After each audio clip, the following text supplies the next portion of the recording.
Em razão dos erros de arredondamento e truncamento, começam a aparecer certos problemas que são denominados de efeitos numéricos. Os efeitos numéricos,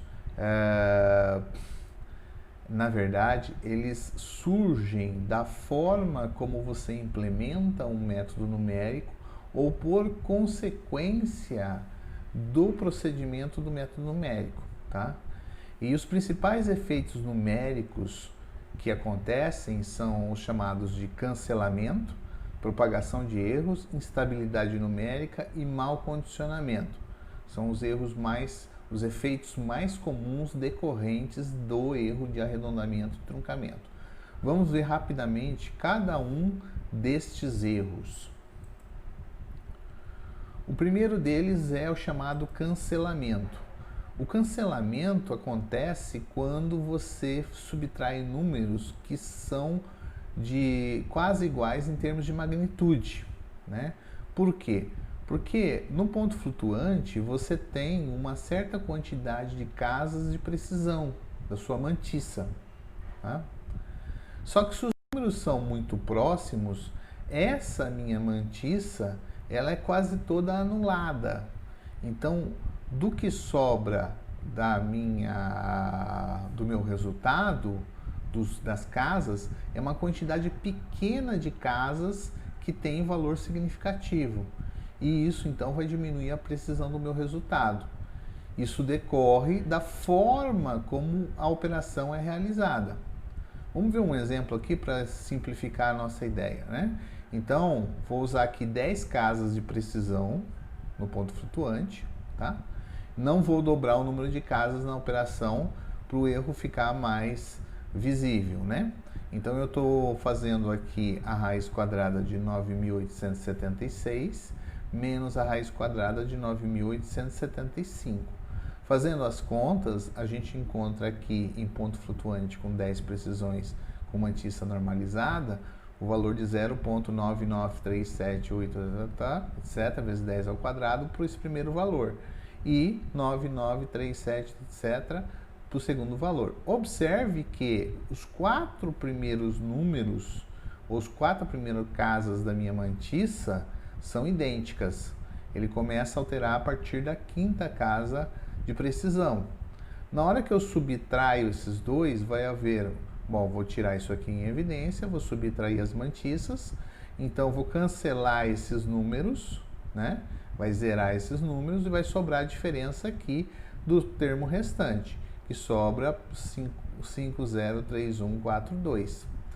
Quando eu faço a renormalização vai trazer a casa decimal para cá. E trazendo a casa decimal para esse ponto, eu vou ter então, vou ter que andar para a direita aqui, 1, 2, 3, 4, eu estou multiplicando por 10 a quarta, vou ter que dividir por 10 a quarta aqui. Então sobra 10 a menos 2. Só que os dígitos que estão além disso, eles são preenchidos com 0. Então eu perdi essa informação aqui por causa do cancelamento, né? Já que essa informação estaria além das minhas 10 casas de precisão. Qual uma alternativa em termos de operação para manter o valor e conseguir um resultado melhor? É observar que eu posso pegar essa diferença de raízes e multiplicar, né, pelo seu valor aqui, né, um valor pela soma das raízes, porque aí é como se você estivesse fazendo uma racionalização, né, da raiz, mas aqui você vai trazer a soma para baixo. Por que isso é vantajoso? Porque eu estou transportando, já que eu vou fazer quadrado desses dois, eu vou eliminar essas raízes. Então, fazendo essa multiplicação pelo fator de cima, vai ficar quadrado desse menos quadrado desse. Ou seja, são dois valores inteiros, dividido pela soma das raízes. Essa subtração aqui eu consigo fazer com precisão total. Então, eu tenho 1 dividido pela soma. Eu eliminei a subtração de valores próximos. Calculando isso aqui com ponto flutuante de 10 casas, eu tenho exatamente este valor, né? 503141, que você observa, né? 503142 mas eu consegui manter todas as minhas casas decimais correspondentes. Então, você vê que no cancelamento ele está dizendo o seguinte: quando você vai implementar operações no computador, você tem que tomar o cuidado de que não faça operações de subtração com valores muito próximos entre si, né?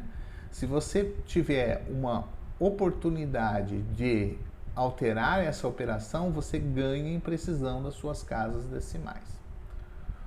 O segundo tipo de efeito numérico que acontece é a chamada propagação dos erros, né? Propagação do erro é quando você vai gerar uma série de resultados parciais e o resultado parcial ele vai ser usado para calcular os resultados seguintes até o resultado final. Quando o resultado parcial é muito grande quando comparado com o resultado final, a gente tem um problema, né? Então aqui eu considerei uma sequência de números, de valores, de A1 até A121, em que o A1 até o A11 vale 10, do A12 até o A121, ou seja, aqui eu tenho 110 valores, tá? Igual a menos 1. Então, se eu vou calcular a soma de todos esses valores, eu vou ter 0, né? Porque a soma aqui são 10 valores, né? Desculpe, são 11 valores, então dá 110. Aqui eu tenho 121 menos 12 mais 1 dá 110 valores menos 1. Então, a soma daria menos 110. 110 menos 110 dá 0, tá? Então, esse é um resultado que eu tenho aqui, que essa soma dá 0. Mas o cálculo geralmente é feito por somas parciais, ou seja, eu vou fazer uma soma de cada vez. Então, quando eu começo a fazer a conta usando ponto flutuante, estou exagerando aqui usando duas casas para majorar o erro, né? Então, nós temos aqui, começando de o S1 tem apenas o A1, que é 10, então é 0,1 vezes 10 ao quadrado. O S2 é o S1 mais o A2, ou seja, o A1 mais o A2, que é 20, dá 0,2 vezes 10 ao quadrado, e assim sucessivamente, né? Quando eu chegar no S11, eu vou ter 110, que é 0,11 vezes 10 à terceira. E agora eu vou começar a subtrair, né? Porque a partir do A12 é tudo menos 1. Então, quando eu pego esse valor 110 e subtraio 1, dá 109. Quando eu passo para ponto flutuante e faço o arredondamento, o de 109 passa para 0,11 vezes 10 à terceira, ou seja, 110. Então, este valor parcial aqui, ele é muito maior do que o valor menos 1 que eu estou somando. Então, na hora que eu faço o arredondamento, ele simplesmente, a operação de subtração dele é eliminada. Então, repetindo o processo, subtraio menos 1, vai dar 109, represento em ponto flutuante, arredondo para duas casas, 110. Então, no final, o meu resultado vai ser 110. Ou seja, se eu estiver usando duas casas decimais, usando somas parciais, no final, o meu resultado dessa soma é 110 e não 0, como deveria ser. Então, o que aconteceu foi que um resultado parcial é muito maior do que o resultado que realmente deveria ser no final, que é 0. O terceiro efeito numérico que acontece é a chamada instabilidade numérica. Na instabilidade numérica, o problema não é a forma como você faz as operações, mas é o próprio método numérico que foi produzido, ele é instável. Ou seja, ele começa a produzir resultados que são até razoáveis e, de repente, esses valores se tornam extremamente grandes, tá? Então, quando os erros de arredondamento têm pouco nos resultados intermediários, tem pouco efeito na resposta final, eu digo que o método é estável.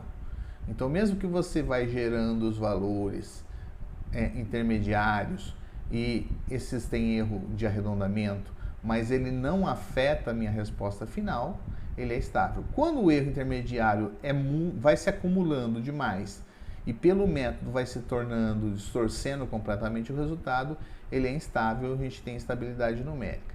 Em geral, você detecta a instabilidade numérica porque os resultados começam ou a crescer muito, indo para mais infinito ou para menos infinito, ou eles começam a oscilar em valores extremos, positivos e negativos, tá? Em geral, isso caracteriza muito bem a instabilidade numérica. Vamos ver um exemplo aqui, partindo do cálculo desta integral. Então, partindo do cálculo dessa integral, que é a integral n é 1 sobre e, integral de 0 a 1 de x elevado a n exponencial de x dx. Então, dependendo do valor de n aqui, eu tenho uma função diferente sendo integrada, ou seja, eu tenho um valor numérico diferente. Bom, vou tirar 1 sobre e aqui em evidência e vou fazer a integração por partes dessa função, né? Integrando por partes, aí eu vou ter aqui, chamando aqui, a gente chama de u e dv, né? Então eu tenho aqui, eu vou pegar o mais fácil de integrar, que é isso aqui, né? Então esse aqui é o meu dv, tá? É o meu dv e deixa eu pegar uma caneta. E isso aqui faz o meu papel do meu u, né? Então a integração por partes vai ser u vezes v aplicado de 0 a 1 menos a integral de v du, né? Se o dv é esse cara, então o v é exponencial de x. Se o é x elevado a n, então o du é nx elevado a n menos 1 dx, tá? Então eu vou ficar exatamente com x, que é o meu u, vezes o v, de 0 a 1, menos a integral de 0 a 1 de dv, né? nxn menos 1, v e o dx que veio aqui do du, né? Então, fazendo essa integração aqui, eu vou ter 1 sobre e vai multiplicar todo mundo, né? Quando eu coloco o zero aqui vai zerar, então só tem um termo com 1. Então o termo com 1 dá exponencial de x, por isso que dá esse e sobre e aqui. E sobra essa integral correspondente. Se eu tirar essa constante n para fora, vai ficar menos n 1 vezes 1 sobre e, integral de 0 a 1 de xn menos 1 e x dx. Ora, esse cara que aparece aqui, ó, é exatamente a mesma expressão que eu tinha ali em cima, só que com o índice n menos 1. Então, eu cheguei que o in vai ser igual a 1 menos n vezes in menos 1. Eu obtive uma relação de recorrência. Isso aqui é uma relação de recorrência. Relação de recorrência é interessante porque quando você tem um valor do ponto inicial, você vai calculando os valores seguintes, né, sem muita dificuldade.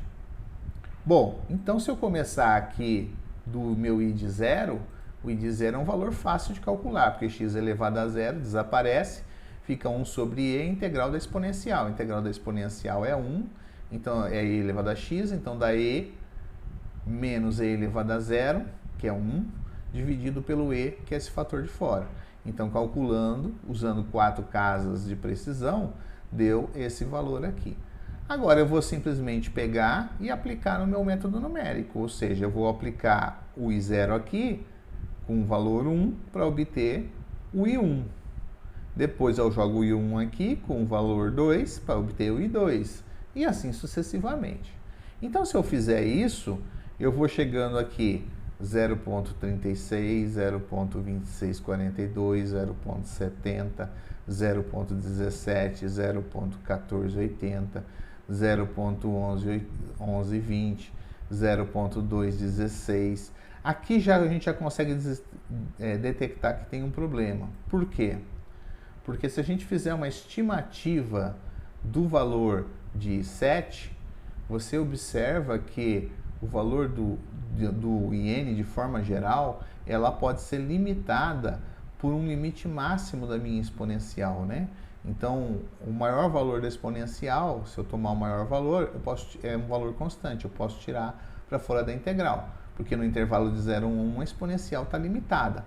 Então ficou 1 sobre e, o máximo do e de x nesse ponto, a integral de 0 a 1. O máximo do e de x é quando x igual a 1. Vai cancelar com esse e e vai ficar a integral de 0 a 1 de x elevado a n, que é xn mais 1 sobre n mais 1. E aplicado de 1 até 0, isso é 1 sobre n mais 1. Portanto, o IN é sempre menor do que 1 sobre n mais 1. Então, o I7 precisa ser menor do que 0,25. E se você olhar aqui, o meu I7 é 0,216. Ou seja, eu já ultrapassei esse valor. Esse é o começo da instabilidade. Se eu continuar fazendo as contas aqui, nesse I7, eu vou ver que esses valores aí vão, com certeza, se tornarem muito grandes. O quarto e último caso, problema de efeito numérico que a gente vai ver, é o chamado mau condicionamento. O mau condicionamento é um efeito que acontece independente do método. Não é um problema do método, não é um problema de propagação de erros. O que acontece aqui é que, dependendo do dado do meu problema, o meu método numérico produz resultados razoáveis ou não. Então, existem dados que produzem resultados bons e dados que não produzem resultados bons. Então, se o meu problema é um problema bem posto, o que acontece? A solução numérica depende continuamente dos meus dados iniciais. Então, se eu tiver pequenas variações nos dados, eu gero pequenas variações nos resultados em relação ao problema de arredondamento. Já se o meu problema é mal posto, né, a solução que eu obtenho numericamente não varia continuamente com os dados de entrada, eu posso ter uma pequena variação na entrada e causar um grande resultado, ou uma grande variação na minha saída. E isso é um problema, é uma coisa que ocorre devido ao próprio enunciado do problema, ao problema que eu estou resolvendo.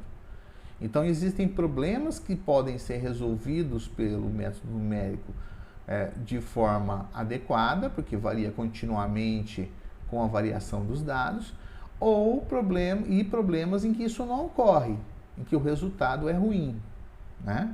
Então, vamos ver um exemplo aqui, usando um sistema linear, né? Bem simplesinho, todo mundo sabe resolver. X mais y igual a 2, x mais 1.01, y igual a 2.01, ok? Se eu pegar a solução para isso, é x e y igual a 1. Então, eu pego 1 e 1 dá 2. Eu pego aqui 1 mais 1.01 dá 2.01, tá? E a solução é esta, 1 e 1.